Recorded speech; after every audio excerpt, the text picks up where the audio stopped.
Good morning, Chandra here from StarAstrologyHealing.com, continuing on with my brief talks on this ancient land. I've been travelling around Central Australia and I've been around the Alice Springs area with a good friend Namita for a week or so. I'm going to talk to you today about a couple of trips. One of them was out to a men's business, sacred men's site known as Napwerte Conservation Area, where also called the Uaniga Rock Carvings region. Yes, not far from Alice Springs. I think it might have been about 45k out on the Maryvale Road. I think there might have been a bit of dirt, maybe 20, I can't remember. Anyway, pretty good road. As we're travelling out on the road, we were commenting on what a brilliant road it was and wondering where it led to, because it literally could have held 6, maybe 8 lanes, and they were doing it up.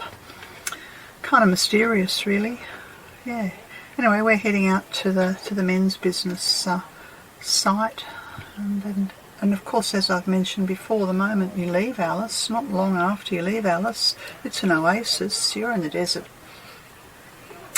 Anyway, we got out there, and as we sort of tuned in just to take our walk around this area, well, we passed the sign that kind of reminded us that it was a men's business area, and I had a strong sense to take my shoes off, which I did. So for most of the time we were there, walked about barefoot, which is no easy feat, really, if you're not used to it.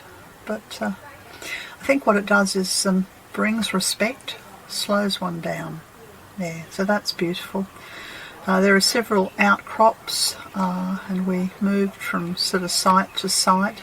Some of the area, there was one part of the area that was clearly not on the tourist trail. Obviously a very sacred site. Yeah, so we sat and contemplated, and we did eventually climb to the highest point, a bit of a bluff where you had a view in 360-degree view. And there's an explanation there that this is a place of community gathering, and a place, obviously, because you can see for miles in every direction. I think also because of the rocky outcrop, it would attract rain. There's bush food about. There was a sign saying that sometimes you could find bush bananas 3-4 weeks after rain. Try as we might, we couldn't find the bush bananas. We did see berries, but we weren't certain if they were something that could be eaten. And then we walked down towards the clay pan that we could see. Absolutely enormous clay pan, which would have been filled with water several weeks ago. And climbed the steps and read the story about the fact that part of the, who knows how much is revealed to white people, but it's known as a rain dreaming site, and we commented that this was the first site that we'd seen that was dedicated to rain. And of course it's obvious why. We're surrounded by desert here, and so the ceremonial work is clearly connected to rain, and obviously the clay pan then will hold rain a bit like a reservoir for sort of probably weeks if there was sufficient rain.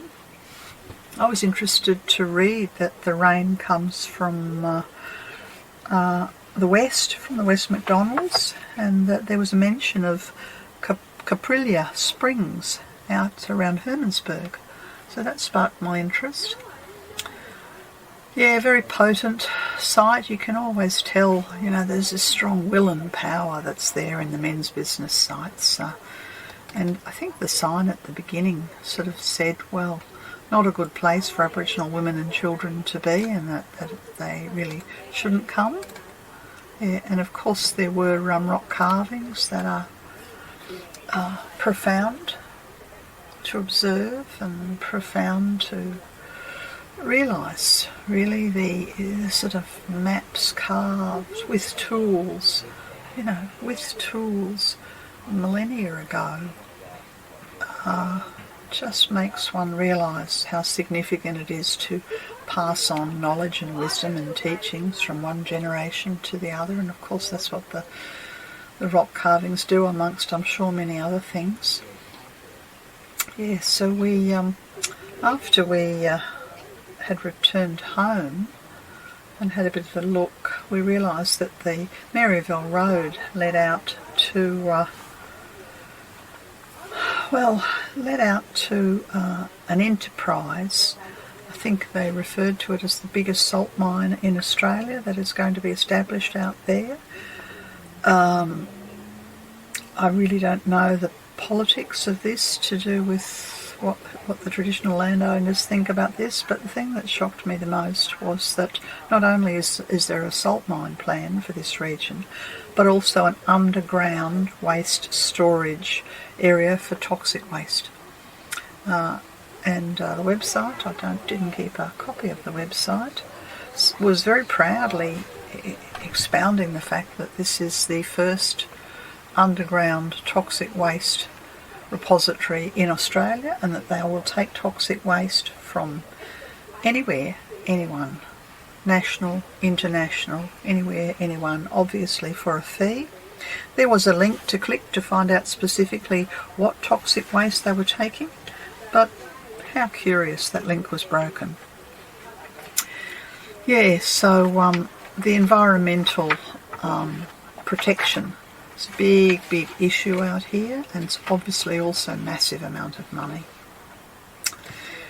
Anyway, I'll leave that little story, and from there, I think it might have been the following day or a couple of days later, we went out to Ntaria, which is known in the Western tradition as Hermannsburg. Now, Nataria's, I don't know, I'm not very good with the numbers, am I?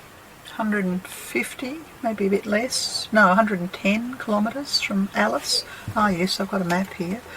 And you can take the loop road now. They have finished the bitumen road that goes from Hermannsburg around to Glen Helen, although this map says four-wheel drive only. I have heard others say that it's now finished, so this is a bit of an old map.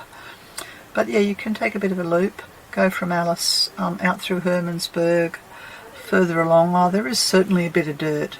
There is certainly a bit of dirt around Narala, that's Goss's Bluff.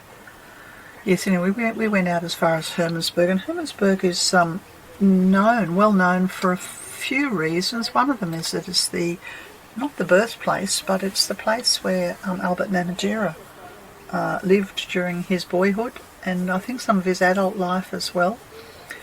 Yes, and so we went out to the precinct there, the Hermannsburg precinct, to just kind of pay our respects to the Lutheran mission, who had done such fantastic work protecting the local Aboriginal people.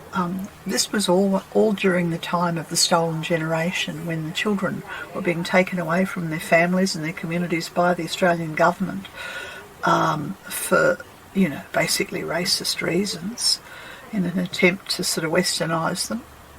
And it was the Lutheran missionaries who'd come up from South Australia, actually, who had established a mission at Hermannsburg. I can't remember the dates. I think it might have been around the 1910s or 20s, something like that. And so Albert Namatjira, and no doubt lots of his family, they were protected there. They weren't stolen. Their language was respected.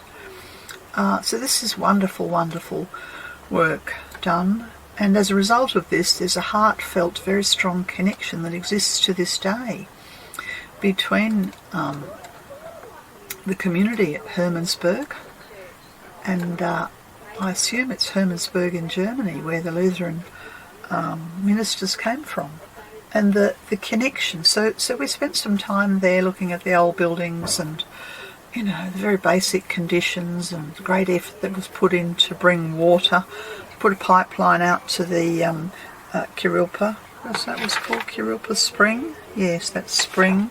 So that,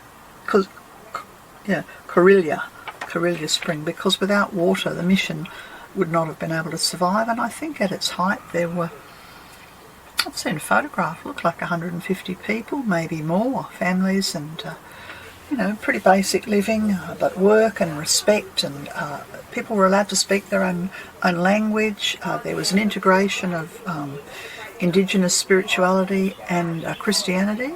This is way, way, way ahead of its time. And as a result of this, the healing vibration, the energy of Lord Jesus is strongly felt there. You know, it's felt in the old church, and we are yet to visit the new church. We're hoping to go there on Sunday. There's a service there, 10 a.m. on Sunday, and we're hoping to go to that. The world has come to know of Hermannsburg because of the, what do they call themselves? The songkeepers. That's right. This is the women. The Central Australian Women's Choir, Aboriginal Women's Choir. And they've travelled, I was going to say the world, I don't know if that's true. They've certainly travelled to Germany several times. And there's this heartfelt connection of respect and upliftment and unity that exists between Central Australia and Germany as a result of the Lutheran mission. Yes, and so it's wonderful to feel that, and it's a palpable. It felt like a strand of the heart of Lord Jesus, and I had a sense that on the inner levels this is a lighted temple. And I was reminded, as I was sitting meditating there, I was reminded of other places of pilgrimage that I've pilgrimaged to. And one of them was the Knock Cathedral in Ireland, where there'd been miracles happen. And to this day is a pilgrimage Christianity site. And another one is the in the Sinai Desert, a very, very profound St. Catherine's Monastery there, which is a pilgrimage site for people from all over the world. And I had a very strong sense that no matter how large or how well known or how small or how modest, because the Hermannsburg precinct is small and modest in the midst of a community that obviously struggles and has very, very little, yeah, that the flame of the heart of Lord Jesus, it continues to exist there, and it exists there because of this protection and the compassion. And so Hermannsburg's famous for a few things, really. You know, it's the songkeepers, the Central Australian Aboriginal Women's Choir, and of course the legacy of Albert Namatjira. And I think it was that day after we left Hermannsburg, we went to the cemetery in Alice Springs, just to pay our respects to Albert. His grave's there. This beautiful, beautiful rainbow, this incredible rainbow light all over Albert's gravestone. And we also went there to see Olive Rose's gravesite as well. Anyway, that's my chat for today. I hope you've enjoyed and feel as if you've been able to visit both of these inspiring places. This sort of wonderful Napwerte, the men's business site, and the beautiful, beautiful energy that's there out at the Hermannsburg precinct. This has been Chandra. Continue to follow my journey. I will be leaving Alice Springs soon and spending several days out at the West McDonald's before I slowly wend my way north. That's all. Bye.